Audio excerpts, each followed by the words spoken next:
Hello everybody and welcome to the very first IWT interview with Tim. And today we're sitting here at Bicaro's restaurant under the beautiful grapevines here at the back in Shepparton. And I'm here with my old mate Sam Scarpari. How are you, Sammy? Timmy, good, how you going?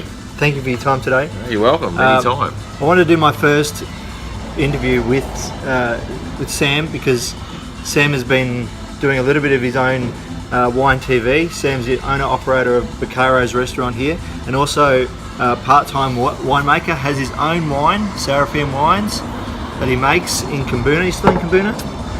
The winery's in Kambuna, yeah. Yep, I live in Shep, but... The winery's in Kambuna. In Kambuna, yeah. Sam grew up on an orchard in Kambuna and growing tomatoes. So today we're going to talk a little bit about how he transformed from tomatoes into wine. Also mindset around business and how his mindset's changed over the last 3 or 4 years since he's taken over Bicaro's. And hopefully we're going to add in some value to our audience towards the end around tips and tricks on how to run a good business. So over to you, Sam. Tell us a little bit about yourself for those who don't know you. Well, my name's Sam Scarpari. I was born and bred here in Shepparton.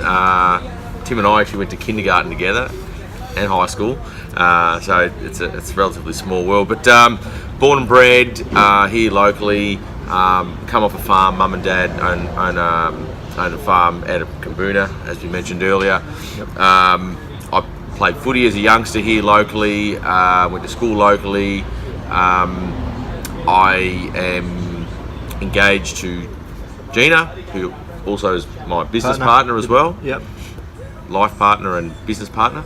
And I like football, like St Kilda Football Club. I love a tipple of wine, love my food, and like I said, I'm born and bred local. So when did you first buy this? How long ago was that? Okay, so we bought this just under 5 years ago. We bought Bicaro. So the way that evolved is that Gina actually used to work at Bicaro's as a waitress. Yes. And there was an opportunity at the time for us to dip our toe into hospitality. Yes. Me being in the wine game, there was also an opportunity to showcase my wines as well as work in the customer service part of running a business. Also, my background is I'm currently still a manager at Dan Murphy's here in town, so I still combine a retail job or a paying job, so to speak, with the two businesses.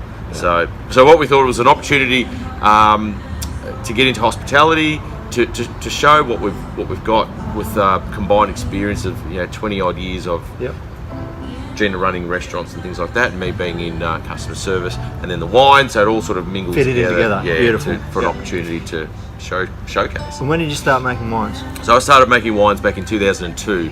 I had a trip to the United States as a harvest intern at a winery in Northern California, and that's where the bug implanted itself into becoming a winemaker. It wasn't about the money, about winemaking. In fact, if you want to go broke, own a restaurant and a winery. But we'll get back to that. Just a figure of speech. But it was more about the passion, about sharing something that you've created with people who enjoy the passion. The passion, exactly. Like-minded people, food, wine, sitting under places like this. And that's also one of the reasons why I wanted to interview yourself, because of the passion that you have for the business and for your product and for what you do. Absolutely. Yeah. So when you first purchased, when you took over Bicaro's, how did your mindset change? So it had to change because I was still working a full-time job at the time. So I'm still working 40 hours a week under a manager's position. So I still had responsibilities of my job, but also I had the same responsibilities as a business owner with employees of my own. So I've had to become more efficient at what I do. So instead of wasting my time on things that I can't control, and that's a million different things in a restaurant, I charge my brain into worrying about my controllables and things that were going to make a difference with my business. Things were going to make me money. At the end of the day, I'm in the game to make money. Yeah, and we were talking the other day about this around, and for example, what happens if you get a bad review, or if you get a customer send a plate back, or what happens around that? How's your mindset around that? Well, it's about extinguishing the fire before it becomes a big problem. Yeah. Before it becomes, it can be a small fire before it becomes a bushfire. So, for example, something along the lines of or a customer sends something back or wants something fixed up, is that we'll fix it with no questions asked. The customer's the number one. There's no question in what we're trying to achieve. Customer's number one, so you fix the problem. Fix the problem before it becomes a problem. That's the way I look at it. Fix it, get it right. You've got to do it again, get it right. If it really turns sour, then you scrub it off the bill and they eat for free. Things like that, little things where you're going to fix it before it becomes a problem, because people like to get on their Facebook and want to put a bad review or whatever they want to do as a means of getting back at you, which can be upsetting, but from our point of view as a business, we try and extinguish a problem before it becomes a problem.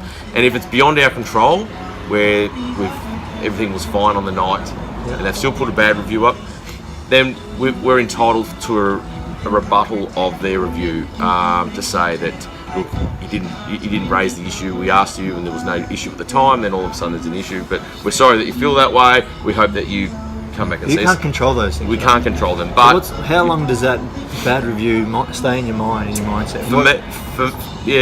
For me, it's... The way I'm made up DNA wise, I do stew on it for a day or two. I let it get to me, but then it'll just go. It'll go. Changed lately? No, it still does. Things like that where where sort of plays with your emotions. It doesn't. But I've learned how to handle it better. And I always switch back to, right, it's out of our control, I can't do anything about it, let's get the next one right. Let's go back and try a little bit harder and be a little bit more attentive to our customers. Sometimes you can be laconic and a little bit, you take it for granted your customers are going to keep coming in, and you still do a good job, but sometimes you might drop by 2 or 3%, and that could be the 2 or 3% that makes the difference between a good review and a bad review, or a happy customer and an unhappy customer. So it really sort of jolts you back into place into saying, right, I think we're going to get back to this and this, the 1%ers. Exactly. Like anything, the 1%ers are the ones that help everything else go. What are your, what's your strengths and what's your tips around running a good restaurant and making a good wine? So a couple of two things there. So first thing is efficiency. Be efficient at what you do. Don't worry about things that aren't going to make your business better. Okay, and there's a whole host of things, but it's about looking at what you've got that you need to do to make your business run better. It might be me doing the wood run from my pizza oven. I can pay someone to do it, but doing little things where it's going to save you money. But just on that, I just arrived before Monday morning here, and Sam's doing his normal Monday ritual where he goes and collects the wood for the wood fire, and then takes it at the back, cuts it up himself, and then gets it all ready prepped, ready for service. Yep, pretty much. And that's what he says. That's his secret to making good wood-fired pizzas, is doing the hard yards and the 1% of things himself. Because that's where the love comes from. And once the love hopefully goes into the pizza and comes out to the customers. And then it's finished off with a glass of wine. A value add to the business is, because I've got my own wine, I can serve it in my own restaurant. I can sell it with my own food. So value adding my wine business to my restaurant business, it gives me a double prong attack on able to give the customer a really good experience. Then you finish it off with, because I'm the owner, winemaker, and the owner business, you do involve that in the conversation if it does come up. So you give this customer the complete package experience that they're not going to get anywhere else in Shepparton. And I tell you that now, I'm not just saying that because I own this place, it's just these places that won't give you that 100% experience. And that's what I love about coming here and eating at Bicaro's, is the passion that Sam has for not only for his wine but also for his food, and that's where it comes from. And I think that's where you need to have a really good why in a business, and Sam has that. You have that real passion for your food and for your wine, and that's why I love coming here, Sam. So not only is the food great, the dessert is amazing. Make sure you get one of the desserts. Desserts are pretty good too. But it's because of the passion that Sam and Gina have for the place, and they have that in the culture of the room, so it's really good. I just want to sort of add, the wine business became a passion into a fully fledged business. The restaurant became a passion with food and service and come into a fully fledged business. Now, nothing comes easy. I just want to sort of add this. Running this restaurant doesn't come easy. Running a winery doesn't come easy. I work between 80 and 100 hours a week on average, yet I still get 2 days off. Yeah. I still get 2 days off, which means that my 5 days that I'm working all my jobs, I'm super efficient. So just one thing, that it's not easy what I do, but the more efficient at all the jobs that I've got, Yeah. I've been able to give myself 2 days off. Yep. Amazing. Well done, mate. So thank you for everybody. One last tip for your listeners, mate. If you're looking at getting into business, do your research. Don't do it on what you think you're good at. Do it on what, with all your homework, but just do your research. Don't go balls and all. Go research what you need to do, because there's too many people who think, I'm going to open up this bakery in the main street of Shepparton, and all of a sudden it doesn't work. Because why? You haven't done your research of your demographics, you haven't done your research on how many other bakeries are in town. That's just an example. If you're going into business, do your research, be diligent, because with running a business, you've got to borrow money. With borrowing money, you've got to pay it back. And the only way you're going to pay it back is if you get bums on seats. And if you're not getting bums on seats, you can't pay your loan back. And that's where a recipe for disaster is bound to happen. Yeah. Excellent. Thank you, Sammy. Thank you for your time. It's been great. Thanks, Tim. Thank you for listening. Stay tuned. We'll have some links to Sam's Wine TV. He has his own show called Sam Scarpari's Wine TV. Yep, on YouTube. Yeah, it's on YouTube. I will send some links through, and also some photos around the place here. So thanks again, Sam. Timmy, thank you. Been a Thanks for pleasure. having me. See you next time.